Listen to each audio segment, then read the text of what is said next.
There is much to be learned from people who have lived on this land much longer than we have.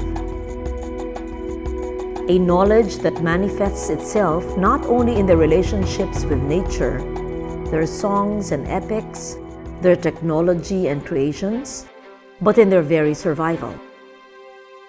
Only by being aware of this heritage of the indigenous can we find not only our roots, but our direction. Their pride and ours, captured in one word, Dayaw.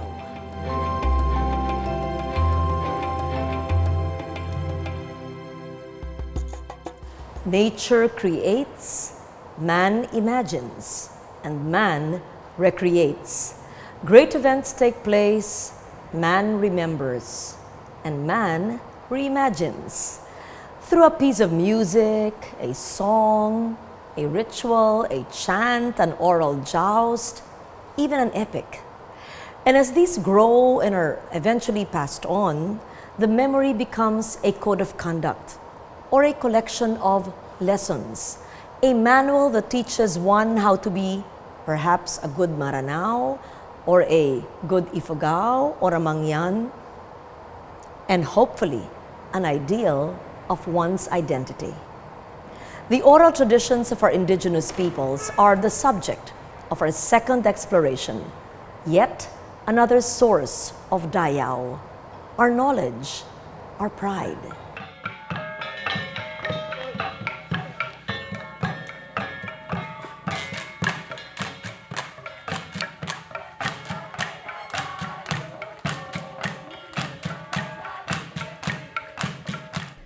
Music and rhythm are the very basis of chanted epics, unspoken,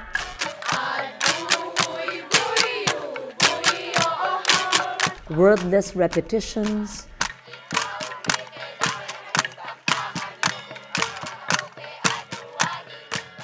transforming, mutating into universes of their own.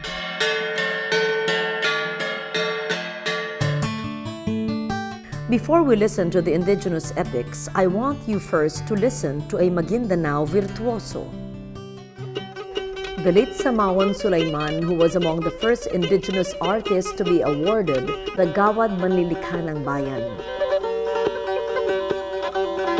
A true virtuoso, Samaon's instrument of choice was a kudyapi, or two-stringed lute. Its two strings seemingly a metaphor for its universal opposites of constancy and change.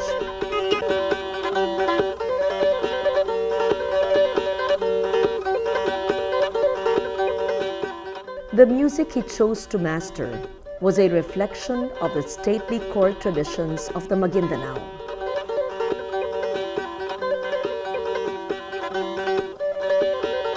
The late maestro was renowned all over Maguindanao as a true artist of his people, an artist who chose to keep Maguindanao classical tradition alive and to embellish it with his own genius.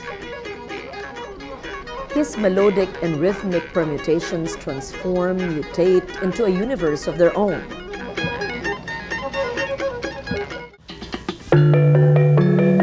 Very different but equally powerful are the rhythms beaten out on gongs and bamboo floors by the southern Pala-wanon. Here, another Gawad Manlilikhang Bayan awardee, the late Masino Intaray, was recorded by the National Commission on Culture and Arts, as he led the Basal and Sam in their village in the highlands of Brooks Point. Their playing was made even more hypnotic by the women who beat out an equally complex rhythm of the tarek with their bare feet on the bamboo floor.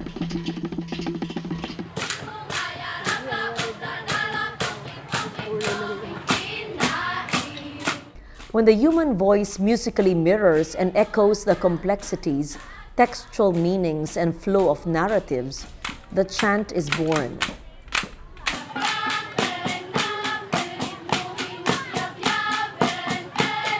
One voice telling a story, another voice answering and pushing the narrative.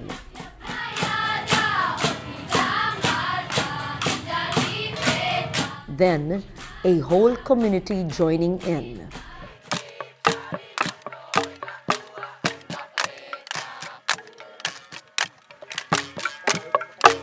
The chant is born.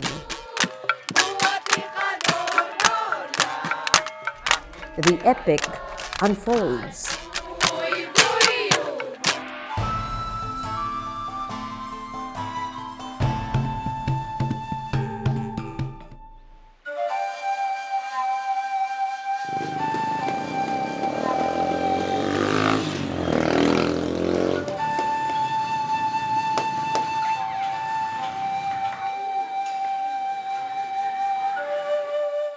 In the Tungod School in Lagaway, Ifugao, teacher Fatima Ngalawen has devoted a good part of her career to training selected pupils in the chanting of the Ifugao epic, the hudhud.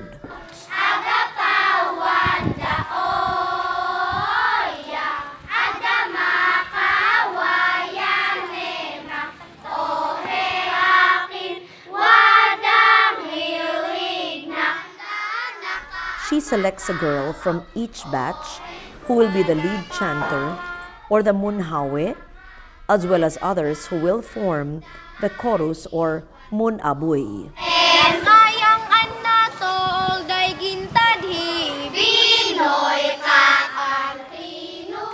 Then batch after batch, she teaches them the chant of their ancestors.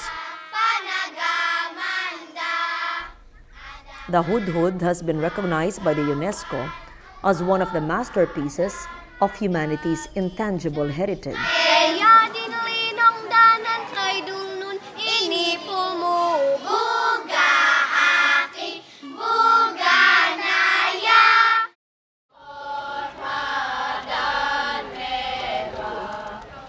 The hudhud recounts the adventures of the Ifugao epic heroes, the most popular being Aliguyon.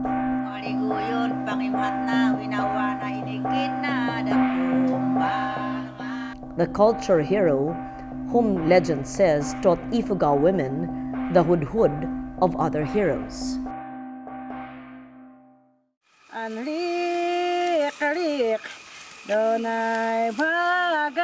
Traditionally, the hudhud is sung during harvest by entire communities.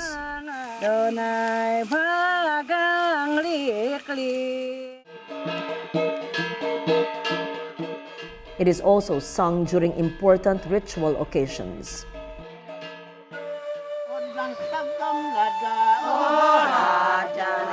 Although it is traditionally associated with women,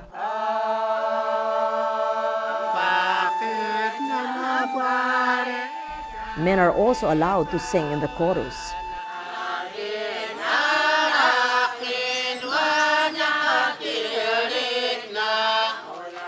Year after year, the Tungod School chanters have won local competitions and have been invited to perform in Manila.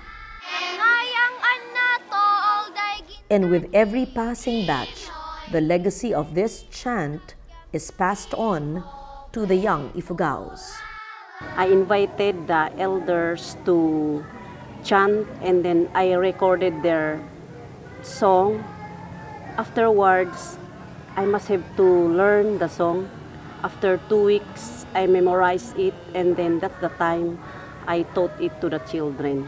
Meron pong konting changes kasi pag from the elders direct to the children, hindi po nila makuha yung original beauty ng hudhud chant. So, may adjustments before I taught it to the children line by line.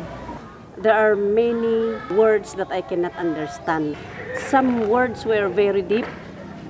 So I always call on the munhawe to explain the meaning of the hudhud. And so I also explain it to the children because we cannot change it to simpler form because that's really the beauty of the hudhud. Fatima's lifelong dedication to teaching the hudhud has given the Tungod chanters many distinctions and awards, but even she admits that there is so much to learn and preserve. It came to my mind that we should preserve it by singing it, telling stories because hudhud has 200 stories. After classes, the children always come to my door and say, "Ma'am, are we going to practice the hudhud?" And say, "You wait for me after dismissal." Worthy role models for the young chanters are the elders of their village, whose chanting is full of primal power and spontaneity.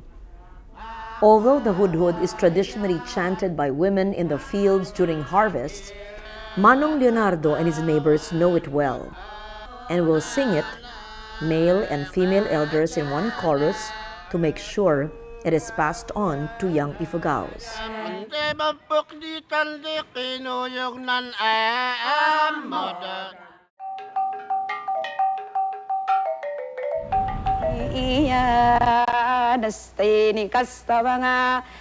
Vintage footage of the campus of the Mindanao State University shows Meranaw students dramatizing a chant of their own people, the Darangen. An epic of approximately 72,000 lines, it stands side by side with the Quran as a foundation of Meranaw culture. The epic is not primarily Islamic in nature. Scholars have pointed out that much of its content stems from pre-Islamic times. The stories that make up the epic meld both Islamic and pre-Islamic tenets. The result of this melding, this distillation, is a code of personhood, a record of what the Meranaw describes as anonin arawatin, all that is worth emulating.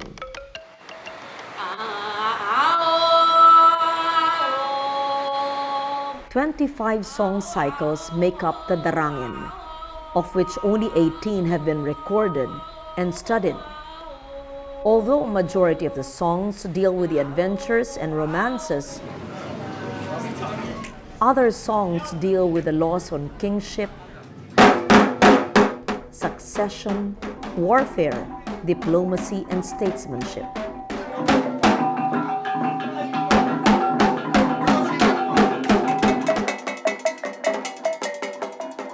Because they are essentially narrative, all great epics lend themselves well to dance and performance.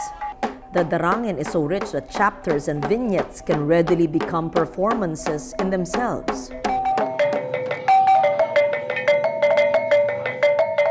The stories become chants and songs. The songs, dances. The dances, object lessons in the behavior of traditional role models.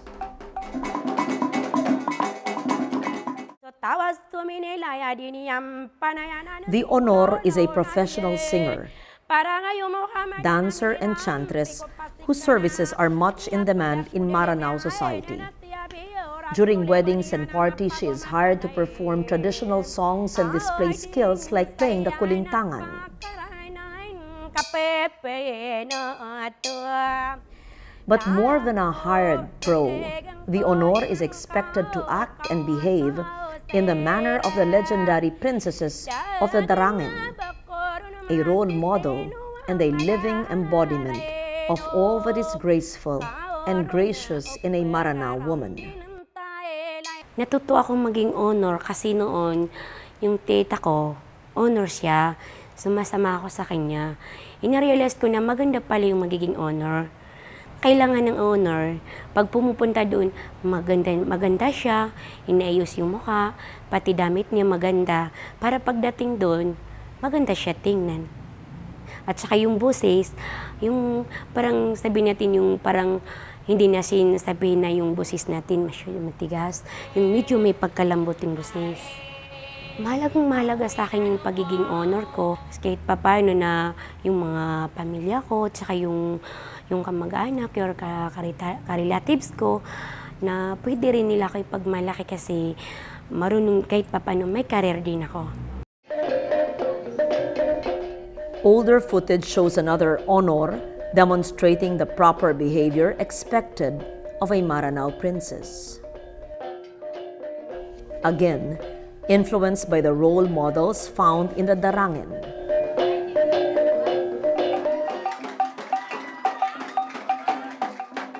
Biases and misconceptions are quite palpable when it comes to our Muslim fellow men.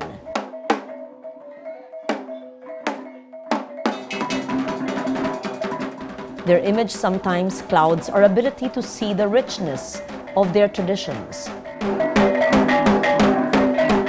and the innate nobility instilled in them by their epics.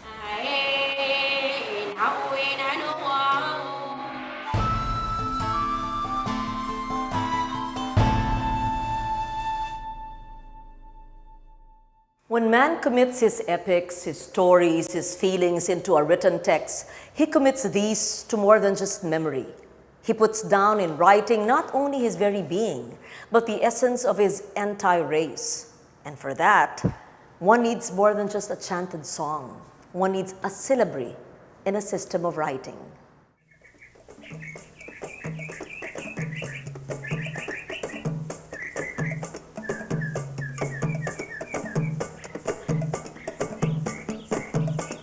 Pre-Hispanic syllabaries devised by our ancestors were widespread among the peoples of the Philippine archipelago.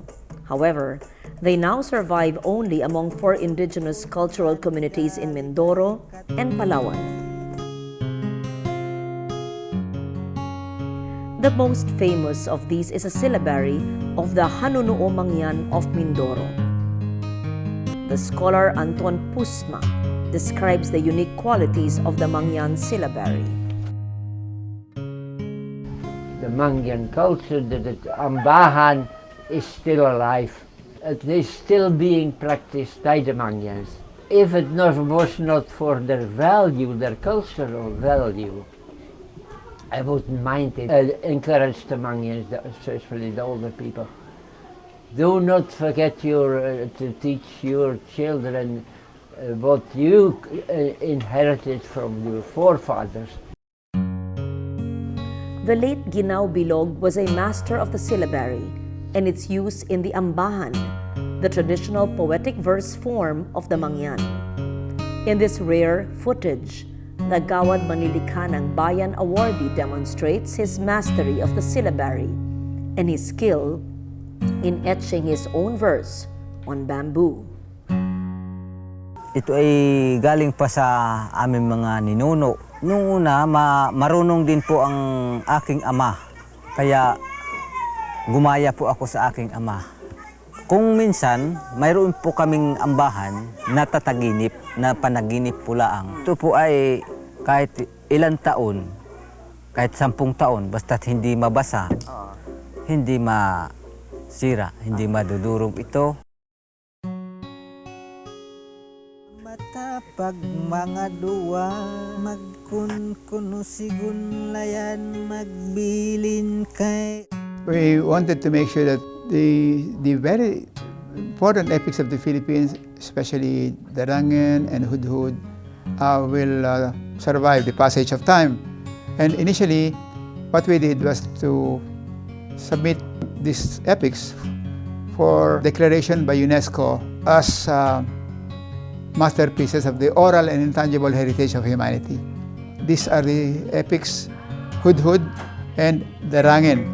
Because the moment they are declared as such, it will be easier to get funding support for us to encourage the young people to have programs so that the young people can be taught the traditions.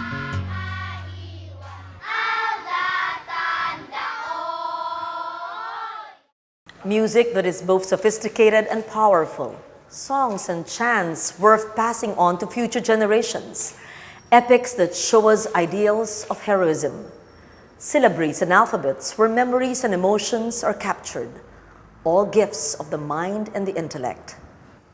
If we could all remove the blinders from our eyes that dismiss these gifts as tribal or ethnic or even primitive, how much richer our own modern worldview would be.